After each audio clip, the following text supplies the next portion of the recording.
আসসালামু আলাইকুম। আমি মোহাম্মদ তাসনিম ফারাজ ভুইয়া। আমি গাউসিয়া ইসলামিয়া ফাজিল মাদ্রাসার দশম শ্রেণীর একজন ছাত্র। আমি এই মাদ্রাসায় গত 2 বছর যাবৎ পড়াশোনা করতেছি, ক্লাস 9 থেকে। আমাদের মাদ্রাসার পরিবেশ, শিক্ষাগত মান খুবই উন্নত। যেমন এখানে যে কোনো ধরনের গরিব দুস্থ ছাত্র আসলে এখানে তাদেরকে যদি তাদের আর্থিক সাপোর্ট লাগে সেটা দেওয়া হয়। এখানে যেমন আবাসিক অনাবাসিক সিস্টেম আছে। এছাড়াও এখানে শিক্ষকরা খুবই আন্তরিক, তারা আমাদেরকে খুবই মন দিয়ে এবং নিজের সর্বোচ্চটা দিয়ে শিক্ষা করার চেষ্টা করেন, যাতে আমরা পরিপূর্ণভাবে শিক্ষা অর্জন করতে পারি এবং ভবিষ্যতে ভালো একটা কিছু আমাদের দেশের জন্য করতে পারি।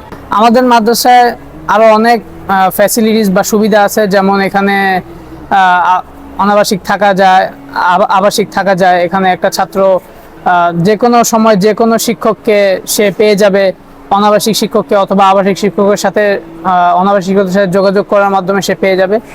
বিভিন্নভাবে সে তাদের সাথে যোগাযোগ করতে পারবে, তার পড়াশোনার বিষয়ে, তার আর্থিক কোনো সমস্যার বিষয়ে অথবা তার আদার্স কোনো প্রবলেমের বিষয়ে। এখান থেকে সাধারণত মাদ্রাসায় সবাই পড়া হয় সাধারণত আলেম হওয়ার জন্য।